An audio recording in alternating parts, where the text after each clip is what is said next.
जय हिंदू राष्ट्र। कोर्ट ने तय कर दिया कि हिजाब दीन का, मजहब का हिस्सा नहीं है, एसेंशियल हिस्सा नहीं है। तो मुल्ला पार्टी की तरफ से अरशद मदनी कूद पड़े कि जो हिजाब नहीं पहनेगा वो जहन्नुम।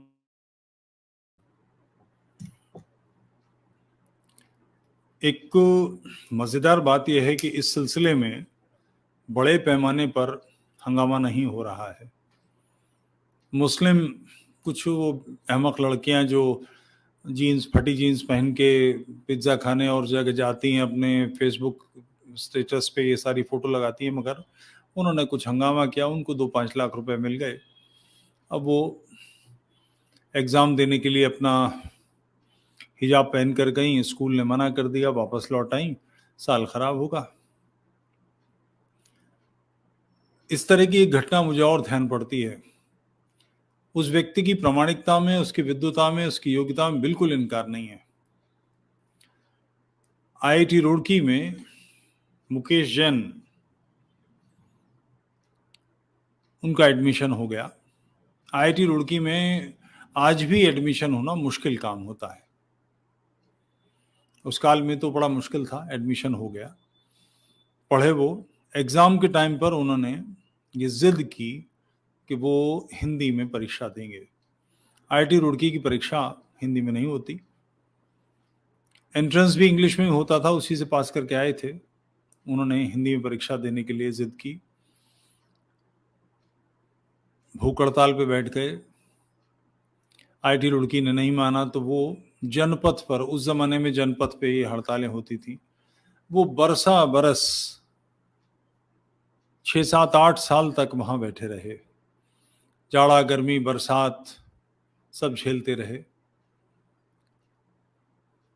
मैं कई बार सोचता हूं, उनकी प्रामाणिकता में मुझे बिल्कुल संदेह नहीं है, मेरे अच्छे परिचित हैं, मगर उन्होंने इस जिद के कारण अपना जीवन नष्ट कर लिया। अगर वो आईआईटी रुड़की से पास हो जाते, अच्छे किसी पद पर होते, तो राष्ट्र की सेवा जितनी वो आज कर पा रहे हैं उससे अधिक कर पाते कि नहीं? निश्चित रूप से वो राष्ट्र की सेवा अधिक कर सकते थे, ऐसा मेरा मानना है। मुकेश ऐसा नहीं मानेंगे, माने होते तो वो ये सब काम नहीं करते और लुढ़कते पुढ़कते वो हिंदू महासभा और बजरंग दल और ये सब करते कराते। अब बिल्कुल एकाकी और उड़ीसा के दारा सिंह जी की लड़ाई लड़ रहे हैं। ऐसी उत्साह की यात्राएं दुखदाई होती हैं।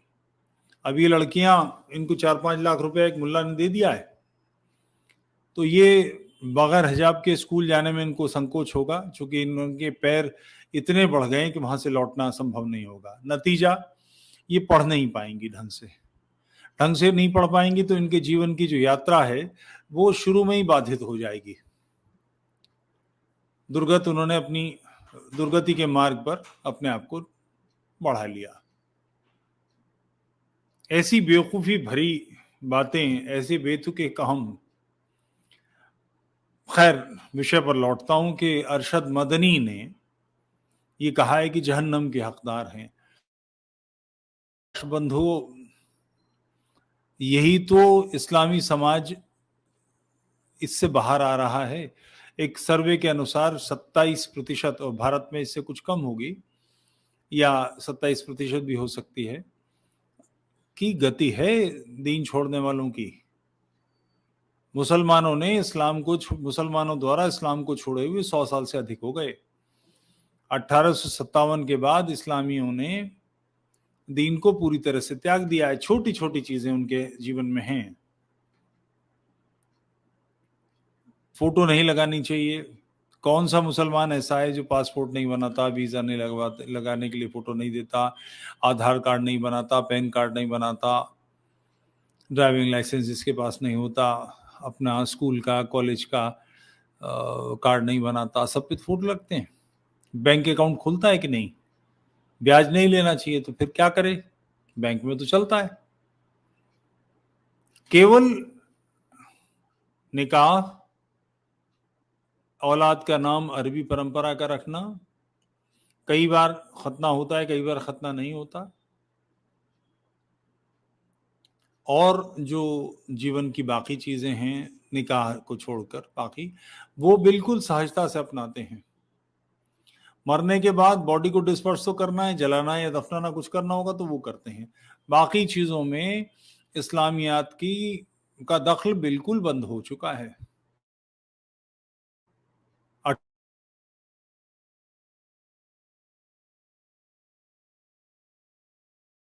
सारे मुसलमानों ने अपने आप को हिंदुओं में दाखिल कर लिया था। जहन्नम मिलेगा, जहन्नम पे तो यकीन ही, और ये गति और बढ़नी चाहिए। और फिर ये पर्दे पर औरतों की जिद क्यों है? क्या कारण है कि हिजाब होना चाहिए? क्यों? इससे क्या होगा? इसका आधार ये देते हैं मुल्ला पार्टी कि अगर पर्दा रहेगा तो पुरुषों की बदनिगाहों से बचे रहेंगे। तो एक तो अरशद मदनी जिस परंपरा से आते हैं उसमें पुरुष पुरुष के प्रति बदनिगाह रखता है। स्वयं मदनी साहब और इनके लोगों के जब ये कॉलेज डेज में थे, कई बातें लोग उस काल के बताते हैं, चर्चा करते हैं।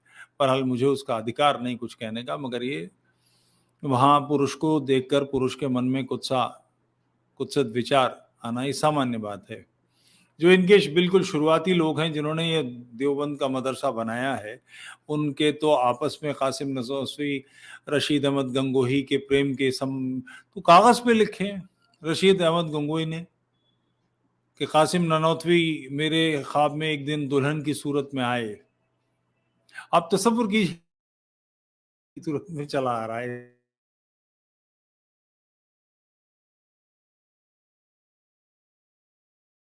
फैज पहुंचता है, हम दोनों को एक दूसरे से फैज पहुंचा। उनकी मोहब्बत के कई किस्से हैं, बड़ा मशहूर। और मामला ये था कि पाकिस्तान के मदरसों में होमोसेक्सुअलिटी बहुत है, सामान्य है। लोग जो मदरसे के निकट के वो जानते हैं कि उस्ताद क्या करते हैं, शागिर्द। ये एक्चुअली करिकुलम का सिलेबस का हिस्सा है। एक शख्स को उसका सीनियर ट्रेन करता है, फिर वो अपने से जूनियर को ट्रेन करता है। ये परंपरा लगातार चली आ रही है, तो नई बात नहीं है। तो पाकिस्तान में हंगामा हुआ तो कुछ लोगों ने इसमें कहा कि आप सारे मदरसों को बदनाम क्यों कर सकते, जड़ों में है ये बुनियादी से।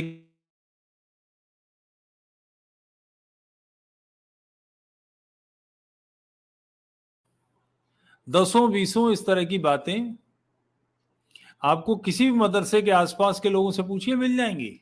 सब जानते हैं इस बात। तो ये पुरुष भी बुर्का पहन के घूमे, ये भी हिजाब पहने। मौलाना अरशद मदनी ने तो पहन रखा है, वो सर पे यूं और सब डाला डुली कर रखी है। इसमें एक समस्या ये है कि जो अभियुक्त है वो बचता है, स्त्री पर पुरुष की कुत्सित दृष्टि पड़ती है, यही चिंता है ना। वैसे तो ये बिल्कुल सामान्य बात है, एक पुरुष का स्त्री के प्रति अनुराग सामान्य बात है। ये कोई ऐसी चीज नहीं कि विशेष हो, सामान्य है, सारी दुनिया में है।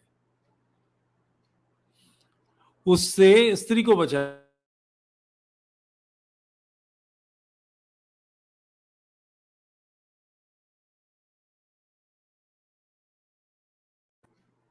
उसका कि केवल एक आंख से वो रास्ता देख सके थोड़ा सा। स्वयं जी के देखिए, एक टाट की बोरी ओढ़ लीजिए, आंखें काट लीजिएगा उसके ऊपर, रह के देखिए उसके अंदर 2 घंटे, पता लग जाए कैसा लगता है। उस औरत की क्या गलती है, उस स्त्री की क्या गलती है, उसने क्या किया है? कोई उसको बुरी नजर से देखे तो जो गुनाह कर रहा है आपके हिसाब से, जो गलत काम कर रहा है, उसकी आंखों को कंट्रोल करना, उसको कंट्रोल करने की जगह ये। और मदरसा ब्रांड तो वैसे ही कंट्रोल में रहते हैं, स्त्रियों को तो घर में रखते हैं, बाकी सब काम पर्दा है ही इसीलिए कि बाहर की खुराफातें घर तक ना पहुंचे। बहुत अनुचित बात है। भारत में 2011 में जो जनगणना हुई थी उसमें 14.6% इस्लामी थे, 15, 16, 17% कुछ हो गए होंगे, 20 करोड़ के आसपास तो हैं। आधी जनसंख्या को ऐसी बुरी स्थिति में रखना, यानी 10 करोड़ लोगों को चूल्हा, चक्की और बच्चे पैदा करने का यंत्र बना के रखना। जिस राष्ट्र के 10 करोड़ लोग अपने पैरों में चक्की के पार्ट बांधकर चल रहे हों, वो दौड़ कैसे सकेगा, विकसित कैसे हो पाएगा? और ये कोई नई चीज नहीं है। अभी 50s तक इटली का जो सिसिली क्षेत्र है, उसमें कानूनी अधिकार था पुरुष को कि अगर उसकी स्त्री उसके अलावा किसी और के साथ संबंध रखते हुए पकड़ी जाए तो वो उसे गोली मार सकता था, कानूनी अधिकार था। अब क्या है? समाज के विकास के लिए स्त्रियों का समाज के विकास की दौड़ में सम्मिलित होना अनिवार्य है। ये यूं ही नहीं है कि सारा इस्लामी विश्व संसार जितना है, तुर्की को छोड़ दीजिए, मगर वहां भी अब रफ्तार पिछड़ रही है। बाकी सारी जगह स्त्रियां कहीं भी दौड़ में नहीं है, विकास के क्षेत्र में नहीं है। बड़े देश उनकी दुर्गत है। जहां पैसा है तो वो इस कारण से है कि वहां पर पेट्रोल निकल रहा है, उसमें भी उनका कुछ काम धाम नहीं है। गोरों ने पेट्रोल निकाला है, उनको उसका एक रेवेन्यू रॉयल्टी जैसी मिलती है, बाकी सब काम दूसरे करने वाले लोग हैं। दुबई है, कतर है, ये इसलिए बढ़ गए हैं कि वहां पर स्त्रियों को वही अधिकार हैं जो फ्रांस की महिलाओं को है, जो इंग्लैंड की महिलाओं को, जो जर्मन की महिलाओं को है। आप विकास करना चाहते हैं तो अपने समाज को बद्ध नहीं कर सकते। मौलाना और ये मदनी परिवार तो प्रसिद्ध है इन सारे कामों के लिए, श्रेष्ठ। मैं इसलिए कह रहा हूं कि इस परिवार के कुछ लोगों से मेरा निजी परिचय है, उन लोगों की मानसिकता मैं जानता हूं। काम मनुष्य का सहज स्वभाव है। हम, मेरे माता पिता ने सेक्स किया था तो इसके परिणाम से मैं पैदा हुआ हूं। तो इसको ये सोच लेना कि हम इसको कंट्रोल कर लेंगे अपनी मर्जी से,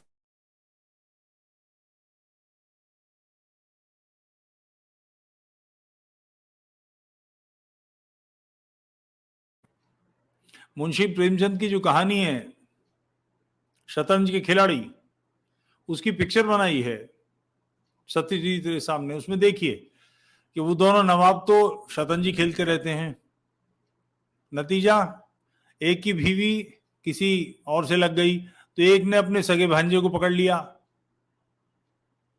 ये मूलभूत बातें हैं। 4 स्त्रियों की इजाजत, चलिए 4 नहीं रखेंगे, 1 रखेंगे, मगर ये जो बालक प्रेमी व्यवहार है इनका, मौलाना प्रॉपर्टी का, ये बाहर तो पत्नी के लिए समय कब बचेगा, क्षमता कब बचेगी? तो फिर उसको काबू में रखने के लिए कि वो कहीं बाहर न चली जाए, कि जैसे होनहार ये हैं मौलाना पार्टी, ऐसी होनहार इनकी बीवियां निकल गई, तब क्या होगा? इसी के लिए पर्दे की व्यवस्था, प्रारंभ में भी पर्दे की व्यवस्था इसीलिए हुई थी, कोई नई चीज नहीं है ये। पर्दे पर जो इतना जोर है उसका कारण ही ये है कि इसका विकल्प नहीं है। कल्पना कीजिए कि आप या मैं, हम में से कोई व्यक्ति 12, 13, 14 बीवियां रखे, आयु का बहुत अंतर है बीवियों के बीच में और पति के बीच में, नतीजा क्या होगा? उसको भय नहीं रहेगा इस बात का।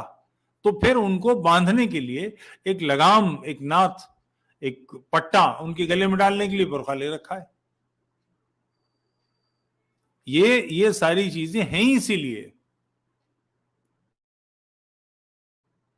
स्त्री के प्रति अन्याय की व्यवस्था है दीन में। 4 बीवियां, कल्पना कीजिए, तो क्या इससे न्याय हो पाएगा?